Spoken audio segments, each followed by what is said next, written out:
Welcome everybody to another edition of Let's Do Lunch, where we cover topics like the business of streaming, the business of games, the business of music. This is Thursday, so Thursday is our RightsTech Roundtable day. I'm Paul Sweeting. I'm the host of the RightsTech Roundtable. I'm also the co-founder of the RightsTech project, and I'm the founder and principal of Concurrent Media Strategies. I'm filling in at the top of the show here today for Ned Sherman, who was not able to join us this afternoon. He may be back at the end, but I'm glad to be here, and I'm glad you could all join us. Just a few housekeeping notes before we get on with the rest of the program. At the bottom of your screen, you'll see an icon for a chat window, which if you click, it'll open up a sidebar window there.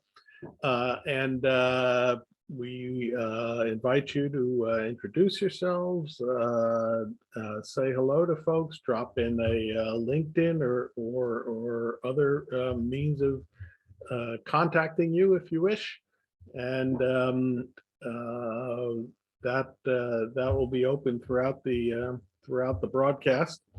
If you have a question for the speakers today, please do not put them in the chat window just because they're not as easy to find in there. You can open the Q&A window at the bottom of the screen there, and that will and you can put your questions in there, and that will make it easier for me to spot them. So if you do have the questions, we can make sure to get to them at the end of the show here. If you are in the chat room, please remember to change the drop down at the bottom there to read everyone, or so that rather than just panelists and speakers, so that everyone can see what you have to say. So with that, let me just mention a couple of items of interest in the RightsTech world, or at least of interest to me. First of all, it's not big news. Many of you probably saw it already, that the US music business grew to just a hair under $15 billion in 2021, according to the latest numbers from the RIAA. And that was up an impressive 23.4% over 2020. That impressive increase was due largely to the continued growth in streaming, but also an increase in continued increase in sales of vinyl, and even a little bit of an uptick in sales of CD. So maybe that format isn't completely kaput just yet. And perhaps related, or because of that,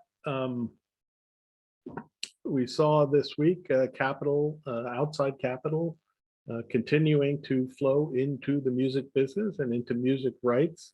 We saw Cobalt, the independent publisher, raised $550 million fund, debt-backed financing from JP Morgan Chase that Cobalt plans to use to acquire song catalogs. So that business continues apace. Also, we saw Downtown Music announced a $200 million fund to invest in independent artists and entrepreneurs, and that was due to a new credit facility provided by Bank of America. And what I find interesting about those developments is they reflect what appears to be an increase in the amount of debt-backed financing coming into the market rather than the straight direct investment in music rights or music rights funds by private equity and other types of institutional investors. The increased access to debt and credit, perhaps indicates that the risk profile of music continues to improve, and that lenders are more willing to provide funds for the music industry and for particularly the copyright catalog part of the music industry in a way that is not always the case in this business. So of course, another way to reduce risk in the business is to make sure you're communicating data about what's going on in the marketplace accurately and efficiently. And that brings us to the topic of today's conversation. And I'd like to invite our guest speaker today, Mark Isherwood. Many of you probably know Mark. He has been with us before, so he is something of a returning champion here. Mark is part of the Secretariat of DDEX, the Digital Data Exchange Metadata Standards body within the music industry. Prior to DDEX, he spent 18 years at what is now PRS for Music, the Music Collection Society, the Rights Collection Society in the UK, one of the largest in the world. He held various senior management positions there and was responsible for development of policies for rights negotiations with a range of licensees and major UK television and radio broadcasters. He has been involved in negotiations of rights acquisitions by major broadcasters in Europe. He led a group of folks examining the intellectual property implications of Creative Commons licensing, which is a fascinating topic that we probably won't get to today, but perhaps we'll have a chance to talk about that at another time. He was also a non-voting member of the board of the late lamented Global Repertoire Database Initiative, which many of you may be familiar with. And since 2006, when DDEX was incorporated, he has led the secretariat there. So Mark, welcome to Let's Do Lunch. And I understand that I also owe you a dinner, so hopefully we can get to that sometime. I'm glad to be here. Thanks, Paul. And Mark is joining us from London today, so it actually is dinner time there. We're just past dinner time, I suppose. So thanks for staying up late with us. No worries. So DDEX has been busy, staying busy. And the last year saw a couple of significant introductions or rollouts of new standards. One in particular that I was interested in was the bulk work and recording metadata standard. This is sort of an extension of the musical works communication standard, but it is designed to facilitate communication of thousands, tens of thousands, hundreds of thousands of individual title information about individual titles to DSPs, digital service providers. Let's start. Why don't you tell for the 2 or 3 people out there who may not be completely familiar with DDEX, tell us who DDEX is, what DDEX is, and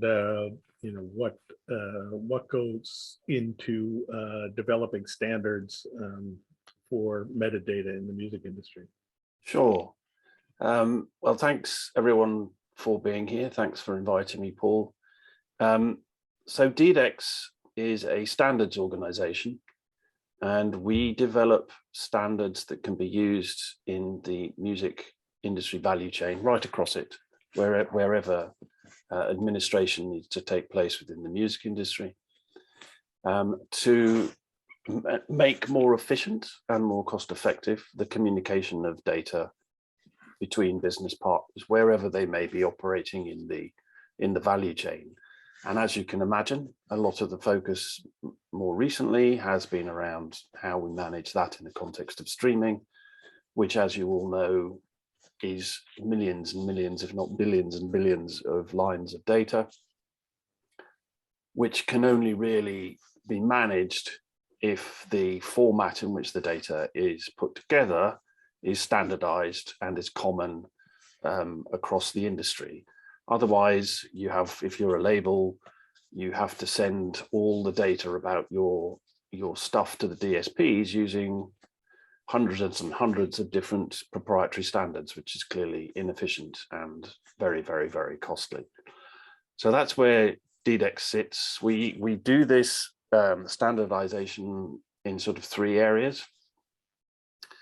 Firstly, we develop a standard format, and what that means is creating the standard message format relating to a particular type of business transaction.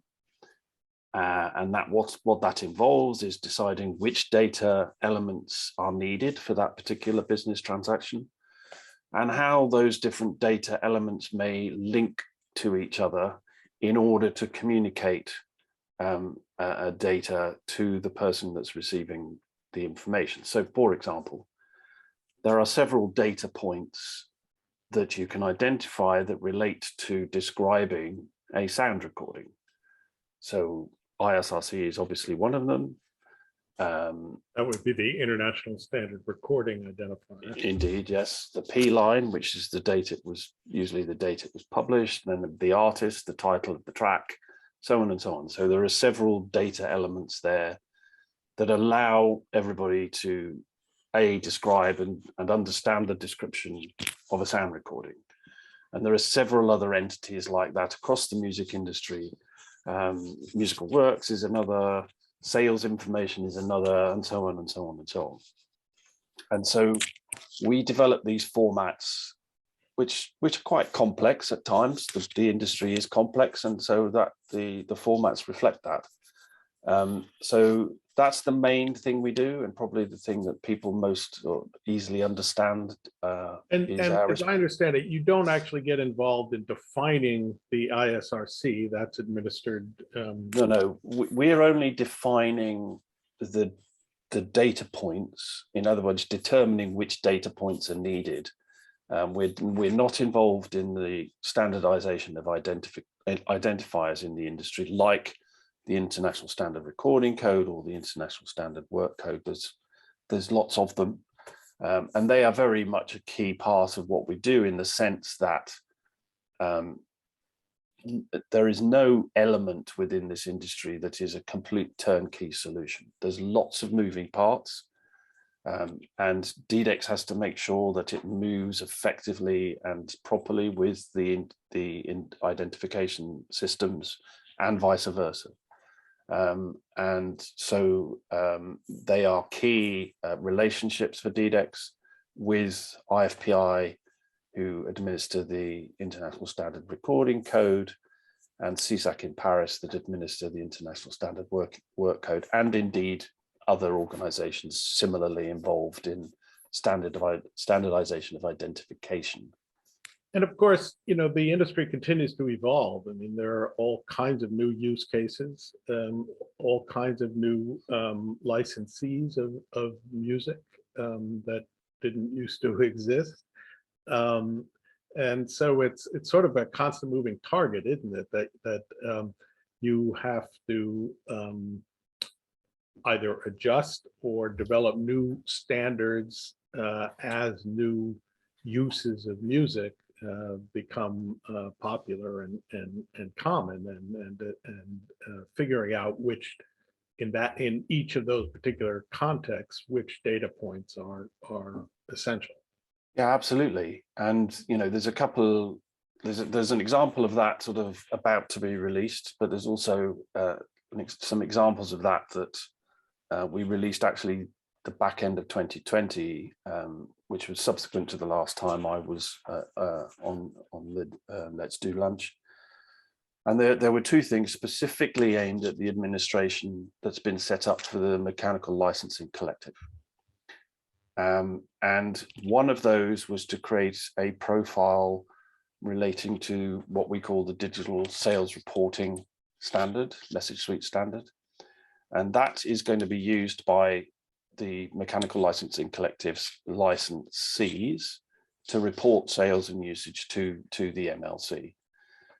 We already had messages like that, but because of the unique circumstances of the MLC and the involvement, frankly, of the Copyright Office, there were certain things that had to be added and slightly changed in order to make that work. And similarly, under the legislation for the Music Modernisation Act, the MLC is required to provide effectively a data dump of their database, the musical works and the sound recordings and the links they have between them. And although a lot of companies who avail themselves of that facility do so through APIs, in other words, automatically computer-to-computer communication, some still need to receive it in the form of a message. And that was the bulk work and recording message that you referred to earlier, which the MLC uses to send all of that data to certain companies that wish to receive it. So it's constantly changing. And the other one that I referred to is many people will know that one of the standards that's actually been around now 20 years, not quite 20 years, 16 years, is the electronic release notification standard, which is the standard that enables record companies and distributors to send data about recordings and videos to the DSPs. And as you say, that constantly evolves, which is why we're about to release a new version 4.3. And the new things that has been adapted to deal with is making clear the differences around immersive audio, where there will be different immersive audio versions of the same sound recording, and how do you identify those and make sure that the DSP knows which is which and how to report it. Another area that we're dealing with is shorts, so the use of snippets of sound recordings in things like TikTok videos. And also we're improving the way in which classical music gets described. So it isn't something that you can publish and let everybody get on and never have to touch it again. It's a constantly moving target. So let's take those one at a time. The bulk works and recording metadata standard. What is it about? Well, first of all, why? I mean, is there something fundamentally different about having large volumes of data to communicate versus small amounts of data to communicate? Yeah, and it's also the type of data. So for most of our standards, particularly ERN that I've referred to before, we use XML as the standard that we use to format our messages. And the reason that we do that is that a lot of the standards that we develop have very hierarchical data. And that works really, really well within XML, because you can just create a hierarchy of data points and link them all together. And XML does that really, really well. However, when it comes to things like long lists of works, long lists of sound recordings, XML is not good because it requires, just because of the way it's structured, it requires a huge amount of repetition. So the BWARM standard, the bulk works and recording metadata, is a very structured set of flat files. So it could be XML, it could be it could be rendered in Excel, but obviously it's a bit more sophisticated than that.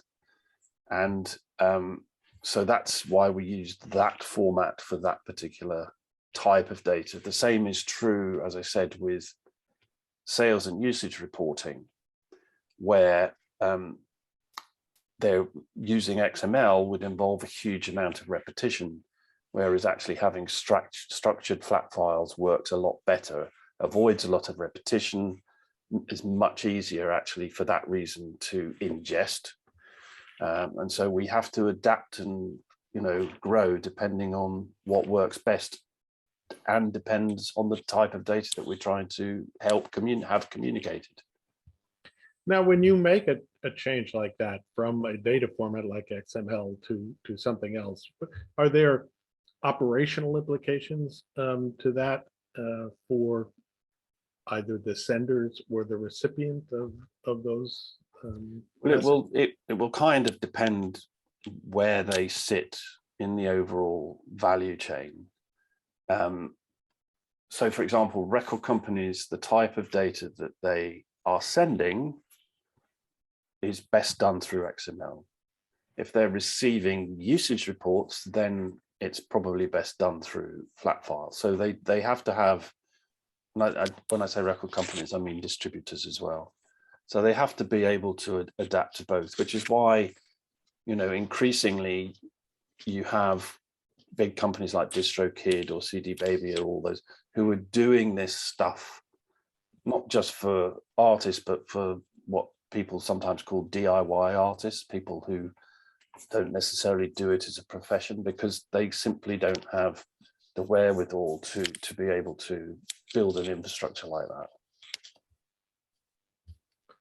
And, you know, there are ever more of those. I mean, if you know, every time you know, Spotify reports how many submissions they're getting of new tracks, it goes up. I think the last number I heard was like 75,000 a day. Oh yeah. Well, and you ever got to see today TikTok announced the launch of a distributor as well for their particular requirements. So it's constantly growing and changing. And a lot of those 75,000 that tracks are coming in from DIY artists. Yes, absolutely. And so, you know, that has to be managed through larger companies. You can't have 75,000 different DIY artists sending in Excel spreadsheets to Apple. It just won't work. Right. So speaking of TikTok, yeah, they are you addressed not necessarily their latest announcement, but the usage of short clips within TikTok videos as part of the updated electronic release notice. Tell us a little bit about how that happened. So, I mean, normally when a record company or distributor is sending ERN data, they're just saying, here's a track, here's an album or equivalent, and here's the whole track. What, of course, TikTok, you got me doing it now. TikTok needs is extracts. And so there are extra data elements that need to be added to the normal stuff you might send to a download or streaming store. Such as what? Is like time? Well, it'll be timing. So it'll be where in the overall track a snippet can be taken, and for how many seconds or minutes or seconds. And it's things like that, because it's a very much tighter. It's not the whole track. It's going to be, and it might be 2 different places in a track. So you've got to have each of those data points in order that the recipient, TikTok, knows that it can allow from second 27 to second 53 of a track, and from 1 minute and 13 seconds to 1 minute and 30 seconds to be used on a video. So those parameters are set by the rights owners, and oh yeah, the actual data elements are set by the rights. So the actual data that goes from one company to another is set by the rights owners. But what DDEX has done is specify how you communicate that data. And of course, by the time you get that standard set, there'll be somebody else challenging TikTok, and there'll Absolutely. be another use case that you. I mean, one of the limitations that we have to acknowledge around standards bodies is they don't exactly move like grease lightning, unfortunately. So, what we've got going on, I mean, immersive audio, the use of shorts has been around for a while. And so what happens is the players have to kind of tweak the DDEX standard in order to manage whilst we're actually developing a standard way of doing it. And so that's a cost of doing business, if you like, that these new requirements will come to us, but it takes us a while to resolve them. But normally the companies need it yesterday or even the day before. And sadly, we can't move that fast, but gradually it catches up. Speaking of the cost of doing business, how is DDEX funded? So DDEX is a membership organization, and we have 3 levels of membership. So we have a limit of 21 charter members who pay $27,000, and for some reason it's not a round number anymore, $27,035 a year.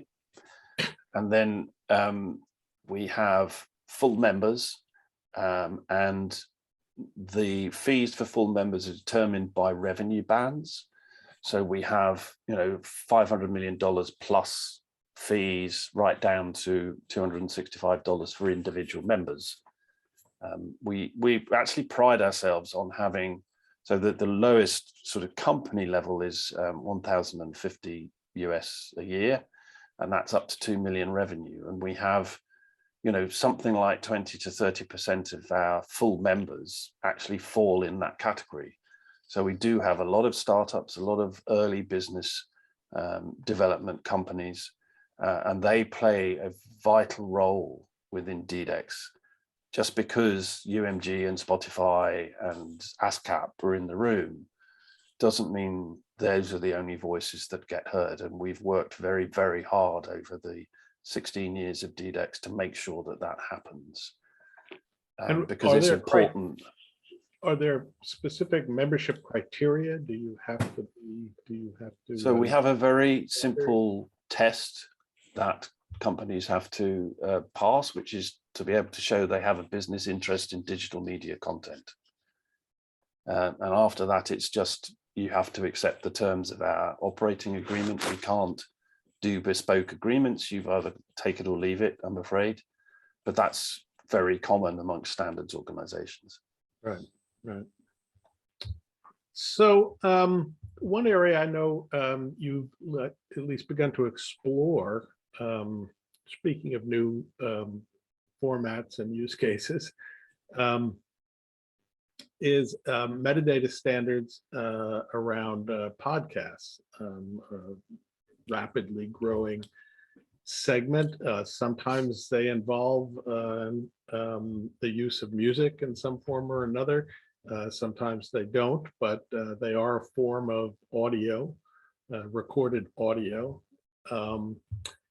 And it's a bit of a, I don't want to say a Wild West, because that implies people doing nefarious things. It's just a very amorphous sort of segment of the industry at the moment. The companies involved in podcasting are still kind of trying to figure out operational models and so forth. So what exactly is DDEX looking at in that area, and what is the status of that investigation?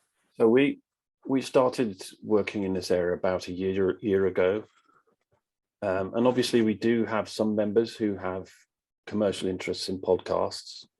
Obviously most are interested more directly in music, but that's not, they're not the only ones.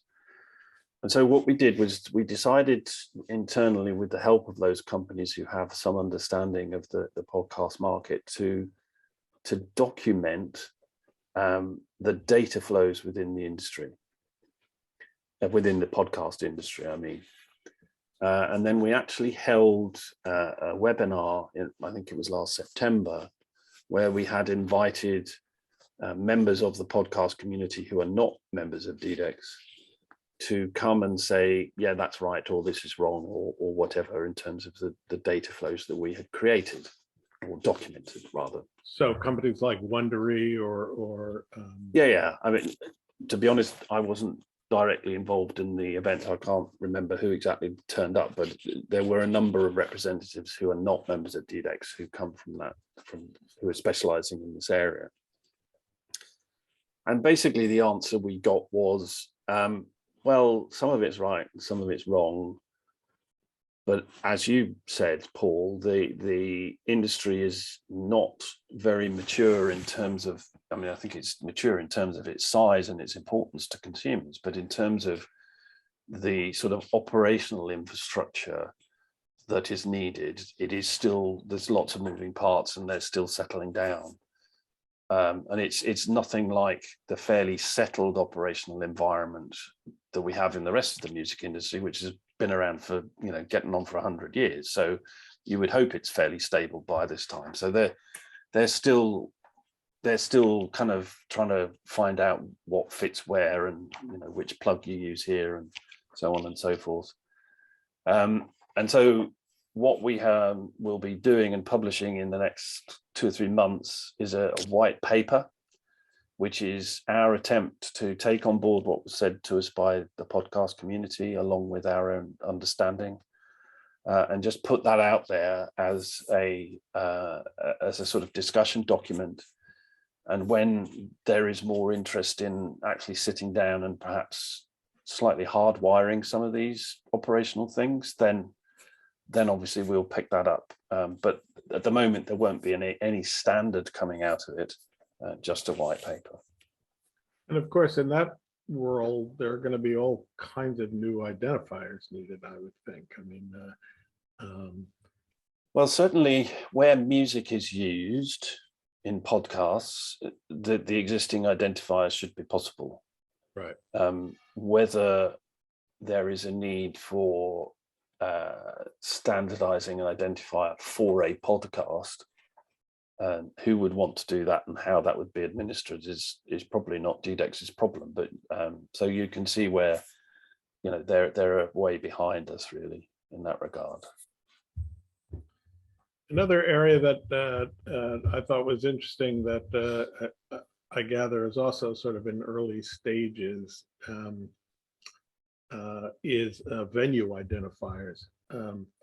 And what I found interesting about it is that, you know, it's an example of how data and the communication, the accurate communication of data, can be used to allow service providers to create richer experiences for their listeners. You know, I realize it's, you know, it's still a work in progress, but tell us exactly what you mean by a venue. Okay, well, I think probably just preface that by saying that up until probably 4 years ago, most of DDEX's focus was getting standards to deal with the nuts and bolts of sending information, mainly what I call supply chain and rights management information. But about that time ago, clearly there was a push to actually make available much richer data to enable a richer experience through these services for consumers. Because if you go back to that time, 4 or 5 years ago, if you looked on a Spotify page, if you got the title of the track and the artists and maybe the duration, that was probably the limit of what you would be able to see and enable you to make choices on. But clearly, as consumers, we're looking for much richer information that will actually help us discover new music. And so there are a whole myriad ways in which you can do that through journalist articles, through more information about the other contributors on the track, like the producer, the engineer, and that enables consumers to start moving through these other individuals to see what they've done, maybe with other artists. And so the venue, the work on the venue ID identifier is kind of fall into that same bucket, which is if, and it remains an if there is a desire to create a unique identifier for venues, it is possible that that can then be used for DSPs to create richer experiences. So, for example, a page that's who appeared on the main stage at Glastonbury over the last 10 years, who recorded at Abbey Road Studios in 1977, who played at the Hollywood Bowl or the Madison Square Gardens, whatever it happens to be. And obviously, from a data management point of view, because artists from UMG, artists from WMG, artists from Sony, artists from whoever it will have performed at Madison Square Garden, it's easier if they use a common identifier rather than each of them creating identifier for Madison Square Gardens, because then the DSP's got to map them all together, and that's just a major data activity that they could do without. If there was a unique identifier, then the creation of these sorts of pages, and therefore the creation of a richer experience for us as consumers, becomes, from a purely data point of view, becomes a little bit more straightforward. And there are folks who are working on at least collecting that, a lot of that information. JAXTA, for instance, with their credit database, they are not assigning, as far as I understand it, they're not assigning identifiers to those data fields, but they're at least collecting some of that information so that it's possible to link a producer to multiple recordings, for instance. Or well, and a lot of rights owners will have data like that, and they may have identifiers, but they'll be proprietary identifiers, and that's where the issue is becomes a problem from a more consumer-facing data management point of view. Yes, and of course, my understanding is that JAXTA is working with rights owners and others to verify the information that they're collecting. So and others. It's not just JAXTA. There's a number of companies in right. Yeah, they've been on the show before, so yeah. That's why I mentioned them. Just a reminder, folks, if you have a question for Mark, please pop it into the Q&A as we're coming up on the end of our time here. We'd like to be able to get to those.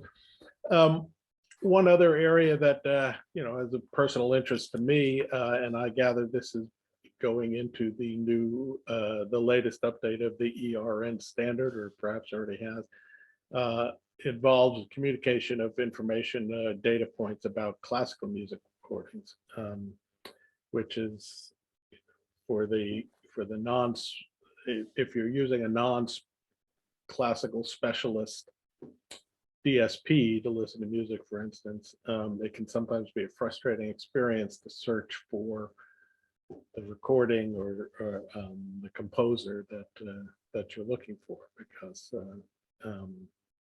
I guess basically because the data aren't organized in such a way to make that possible.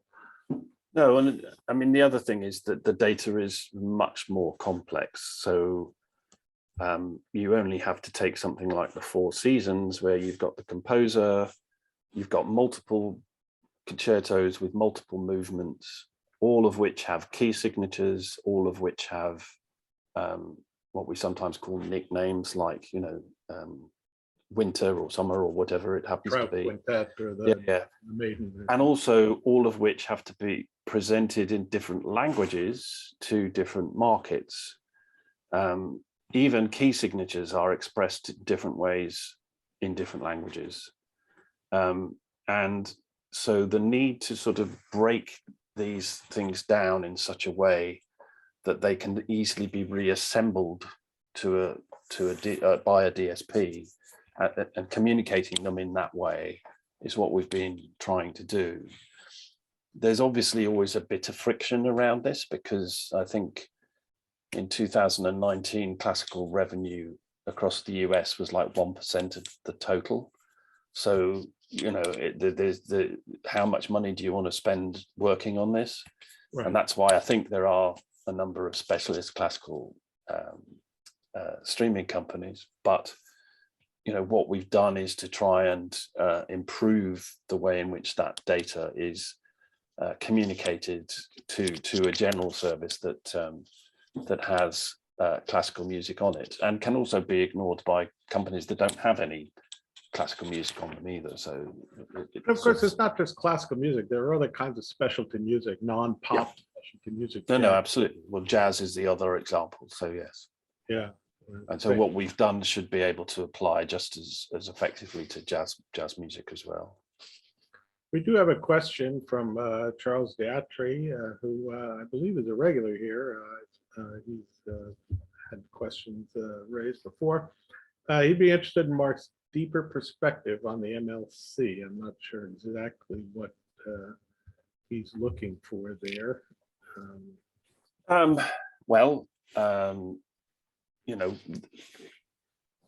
not necessarily from a DDEX perspective. I think it was a very important step towards streamlining some of the administration of streaming rights in the US, because obviously before that it was very much individual licensing. So creating what looks suspiciously like a European Mechanical Rights Society was probably a good thing. I recognize the frictions, but I don't think those frictions are particularly new to the MLC. The frictions between major publishers and independent publishers and all of those sorts of things, they exist in the current European societies as well. So, you know, that is the way of things. But I think, I mean, I know a number of the people who are working there, and they're all known to me for being metadata nerds like me, and I think, you know, they're making a massive contribution to improving the way in which royalties will flow in respect of US exploitation. I think the complication comes when they're identifying works that originate from foreign territories. That will be a much bigger task. Obviously, Anglo-American stuff is relatively straightforward, but once you start getting into other languages, other scripts, and all the rest of it, then things become quite hard. And they've done, I think, you know, Herculean work in getting as far as they've gotten in a I mean, the time frame they had was suicidal, frankly. Yeah. You know, and so it was pretty amazing that they have achieved what they have. Okay, so we're basically out of time. We're going to have to leave it there. I wanted to thank Mark for a very interesting discussion for us data nerds out there, metadata nerds out there. Quick programming note, I'm going to be away next week. So you'll be on your own for lunch on Thursday, but Let's Do Lunch will be back tomorrow with the business of music, and the rest of the week next week. And we will see you in 2 weeks back here at the RightsTech Roundtable. Thanks to everyone who tuned in and for questions and for your chat contributions. And thanks again to Mark. I really appreciate your coming on and doing this. And my pleasure. Hopefully we'll be able to grab that dinner sometime. Indeed. I look forward to it. Okay. Cheers. Take care. Thanks. Andrew, bye-bye.